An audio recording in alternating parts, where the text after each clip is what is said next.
बड़ी खबर राहुल गांधी को लेकर है। राहुल गांधी के खिलाफ बीजेपी प्रदर्शन करने वाली है, सूत्रों से जानकारी मिल रही है। कांग्रेस दफ्तर के बाहर यह प्रदर्शन होगा और दोपहर 2 बजे के बाद प्रदर्शन की खबर है, यानी बीजेपी अब दोपहर 12 बजे के बाद यह प्रदर्शन होगा।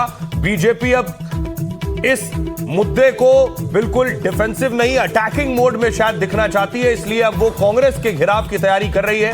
12 बजे के बाद प्रदर्शन की तैयारी है। हमारे साथ हमारे वरिष्ठ सहयोगी अखिलेश शर्मा जुड़ रहे हैं। अखिलेश जी, अगर मेरी आवाज आपको मिल रही है, क्या तैयारी है बीजेपी की और इसके पीछे क्या रणनीति आप देख रहे हैं कि अब कांग्रेस का घेराव बीजेपी करेगी? देखिए, कल जिस तरह से राहुल गांधी, प्रियंका गांधी वाड्रा, अखिलेश यादव, इन तमाम विपक्ष के नेताओं ने प्रधानमंत्री आवास के बाहर धरना दिया, उसको लेकर के बीजेपी काफ़ी आपत्ति जता रही है। उन्होंने कहा कि इस तरह का जो रवैया, ये सरासर गैर जिम्मेदार रवैया है, ये सुरक्षा से भी खिलवाड़ करना है और क्या कांग्रेस पार्टी जिस तरह से पड़ोसी देशों में हुआ उसको यहाँ पर दोहराना चाहती है। जो संवेदनशील इलाके हैं जैसे कि पीएम आवास है, वहाँ पर धरना दे करके लोगों को बुलाना, एक तरह से उकसाना, ये संदेश क्या देना चाहती है कांग्रेस पार्टी। तो इसके खिलाफ बीजेपी ने फैसला किया है कि पूरे देश में कांग्रेस के जो दफ्तर है वहां पर आज विरोध प्रदर्शन किया जाएगा। 12 बजे के बाद ये विरोध प्रदर्शन होगा और इसी के बाद अब से कुछ देर बाद ही यहां पर संसद में पीएम का जो कार्यालय है वहां पर भी वरिष्ठ मंत्रियों की बैठक होगी, जिसमें संसद में क्या रणनीति अपनानी है इस पर भी चर्चा की जाएगी। जी, मनोरंजन आपके साथ मौजूद है। अगर पूछ सके कि कांग्रेस की तैयारी क्या है, कल कांग्रेस ने प्रोटेस्ट किया प्रधानमंत्री आवास के बाहर, आज क्या तैयारी है संसद में?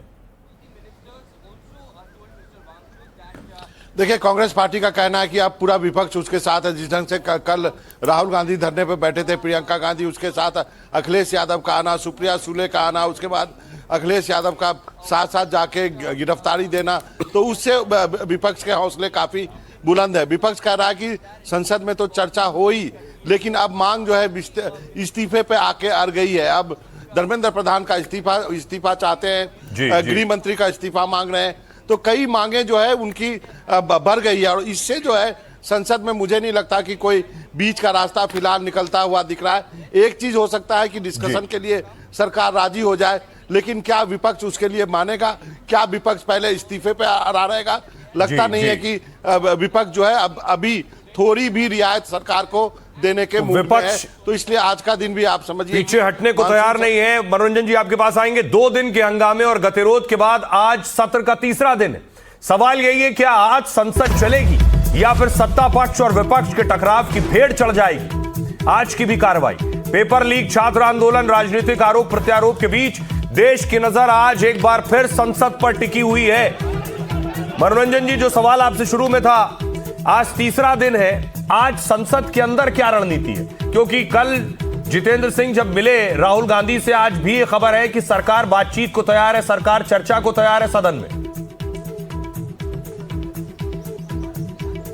देखिए, अब से थोड़ी देर में जो है इंडिया गठबंधन की बैठक होने वाली है। वहां पर सारे विपक्ष के सांसद जो है, नेता जो है वो पहुंचते हैं, उसके बाद उनकी रणनीति बनती है। हमें जानकारी दी गई है कि आज जो है कांग्रेस ने अपने सांसदों को काले कपड़े पहन करके आने के लिए कहा, तो एक वो प्रतीकात्मक विरोध होगा उनका और उसके बाद वो इकट्ठे रणनीति बनाएंगे।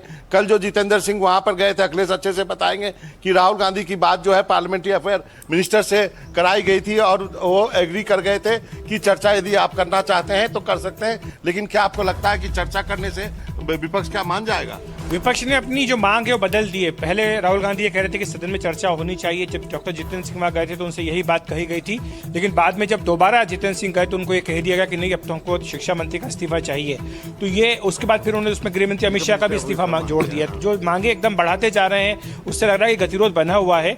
हालांकि एडजर्नमेंट नोटिस दिए गए हैं यहाँ पर मुझे लगता नहीं कि संसद में आज भी कोई कामकाज हो पाएगा। जी, तिवारी जी ने एक एडजर्नमेंट नोटिस दिया है कि जो एंटी डिफेक्शन लॉ है उस पर चर्चा करने के लिए बाकी सांसदों ने भी दिया हुआ। जी, मनोरंजन, अखिलेश जी आपके पास आएंगे। हमारे साथ स्टूडियो में भी मेहमान है हर्षवर्धन जी। मेरा पहला सवाल आपसे, जो गतिरोध संसद में बना, एक वो तस्वीर है, एक सड़क पर हंगामे और बवाल की तस्वीर है।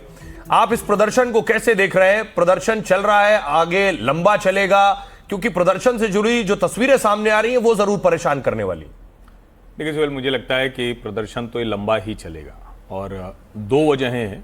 एक तो ये है कि वो मुद्दा जायज था शब्द मैं इसलिए लगा रहा हूं क्योंकि उसी पेपर लीक के बाद यही शिक्षा मंत्री और यही सरकार बिना पेपर लीक के नीट का एग्जाम करा चुके हैं, उसका बहुत अच्छे से वो परीक्षा हो गई। लेकिन उसके बावजूद मैं मानता हूं कि सरकार में जवाबदेही दिखे, इसलिए धर्मेंद्र प्रधान को त्यागपत्र देना चाहिए था। अभी भी दे दें तो कोई उसमें बुराई नहीं, ये कोई अहंकार का बड़ी बात। आप ये मानते हैं कि धर्मेंद्र प्रधान को इस्तीफा देना चाहिए? बिल्कुल, मैं ये पहले दिन से मानता हूं, इसमें मेरा रुख यही है। और ये मैं मानता हूं कि सरकार को जवाबदेह दिखना चाहिए। कोई धर्मेंद्र प्रधान थोड़ी पेपर लीक करते हैं या कोई भी मंत्री, लेकिन जवाबदेही तय होना। अब इसका दूसरा पहलू है जो देश को सचमुच डिस्टर्ब करना चाहता है, और ये एनार्की खतरनाक है। एक तो दुर्भाग्य से नेता प्रतिपक्ष को ये लगता है कि नेपाल बन जाए, बांग्लादेश बन जाए, श्रीलंका बन जाए, कुछ उस अंदाज में ही है। विपक्ष का धरना प्रदर्शन सरकार के खिलाफ होगा ही होगा, ये कोई और विपक्ष कोशिश भी करेगा कि वो सत्ता पक्ष बन जाए, क्योंकि सब राजनीतिक दल होते हैं। लेकिन जिस तरह से बिना बताए जाकर वहां पहुंचे, तो एक तो उनको डर लग रहा था कि ये जो तिलचट्टों का प्रदर्शन है कहीं उसको पूरी तरह से आम आदमी पार्टी उसका श्रेय न ले ले, तो दोनों तरफ से रस्साकशी बढ़ गई। तो एक तरह से अब ये लड़ाई जो है ये रुकने वाली नहीं है। अब सरकार इसको कैसे हैंडल करेगी, कैसे इसको, जिसको कहते हैं ना कि धीरे धीरे कमजोर करेगी, या उनकी मांगे मानेगी, या कितनी मांगे मान पाएगी। लेकिन मुझे ये साफ दिखता है कि ये आंदोलन उनको सत्ता परिवर्तन का आंदोलन दिखता है। ये एकदम नेपाल, बांग्लादेश और श्रीलंका की कोशिश है। बड़ी बात कह रहे हैं हर्षवर्धन जी। इस बीच एक और खबर आ रही है, आपको बता दें, नीट पर जो प्रदर्शन हो रहा है उससे जुड़ी यह खबर है। सूत्रों के हवाले से सरकार संसद में चर्चा को तैयार है। सरकार ने यह भी कहा है कि राहुल गांधी का जो विरोध है वो राजनीतिक है। शिक्षा मंत्री ने मामले की जिम्मेदारी ली है। पीएम मोदी पहले ही पेपर लीक को घोर पाप बता चुके हैं। विनोद जी, अब सवाल ये, जो बात हर्षवर्धन जी कह रहे हैं, सरकार कह रही आइए हम चर्चा करने को तैयार है। दूसरी तरफ जो हर्षवर्धन जी जिस तरफ इशारा कर रहे हैं वो कह रहे हैं कि जब आप देश को नेपाल बनाने की बात करें, बांग्लादेश बनाने को बात करें बनाने की, ये परेशान करने वाला नहीं। देखिए, नेपाल बांग्लादेश बनाने की बात कहां से आ गई? विरोध प्रदर्शन पहले भी होते रहे हैं। अब मुझे तो लगता है विरोध के जरिए विपक्ष जो है ये मुद्दे को नीचे तक ले जाना चाहता है, ताकि युवा जो एक सबसे बड़ी ताकत थे बीजेपी के, खासकर मोदी जी के वोट बैंक में, उनको अपनी ओर आकर्षित करने की तैयारी है। और ये लड़ाई आगे चुनाव आने वाले हैं 6 महीने के अंदर, तमाम 5 राज्यों, उत्तर प्रदेश में है, पंजाब में है, उत्तराखंड में है और 2 राज्यों में है, उसकी तैयारी है। उसके बाद फिर 28 में चुनाव है, तो लगातार चुनाव ही चुनाव है। तो कोई भी मुद्दा इस देश में जब होता है, जब विपक्ष को लेकर सड़क पर जाता है, तो बेसिकली उसके पीछे राजनीतिक उद्देश्य ये होता है कि चुनाव में वो सरकार को कटघरे में खड़ा कर सके। मुझे नहीं लगता कि भारत इतना नेपाल या बांग्लादेश से कोई छोटा देश है। भारत बहुत बड़ा देश है, कश्मीर से कन्याकुमारी तक इतना बड़ा देश है, नेपाल और बांग्लादेश नहीं बन सकता है। ये कहना मुझे लगता है, मेरी अपनी समझ है, ये ठीक नहीं है। और आंदोलन प्रदर्शन तो पहले भी हुए हैं इस देश में। जब कांग्रेस सरकार थी, अन्ना आंदोलन हो रहा था, तब भी तो ये स्थिति थी। तो क्या तब नेपाल बांग्लादेश बनाने की तैयारी थी? तो आंदोलन इस देश में कोई वो बात। दूसरी बात यह है कि सरकार चर्चा कराने को तैयार है, अच्छी बात है, ये एक सकारात्मक संकेत है। लेकिन अभी मामला गतिरोध फंसेगा धर्मेंद्र प्रधान के इस्तीफे को लेकर के जी। और धर्मेंद्र प्रधान का इस्तीफा पहले दिन से मांग है। आपको लगता है ये सिर्फ इस्तीफे तक है? इस्तीफा हो गया, आंदोलन खत्म हो जाएगा, चीजें खत्म? देखिए, इस्तीफा एक बड़ा कदम है। अगर इस्तीफा पहले हो गया होता तो शायद यहां तक नौबत ही नहीं आती। और अगर अभी भी इस्तीफा हो जाएगा या उनका विभाग बदल दिया जाए या प्रधानमंत्री जी हस्तक्षेप करके कोई एक्शन ले ले, तो काफी हद तक आक्रोश जो है युवाओं का वो शांत हो जाएगा। इस बीच एक और खबर आ रही है, आपको बता दें, विपक्ष की रणनीति पर यह खबर है। इंडी गठबंधन की बैठक में रणनीति बनने वाली है। इंडिया ब्लॉक की बैठक होने वाली है, सरकार को घेरने की रणनीति बनेगी। थोड़ी देर में कांग्रेस का विरोध प्रदर्शन है। काले कपड़ों में संसद पहुंचेंगे विपक्षी सांसद। आज भी संसद में हंगामे के आसार हैं।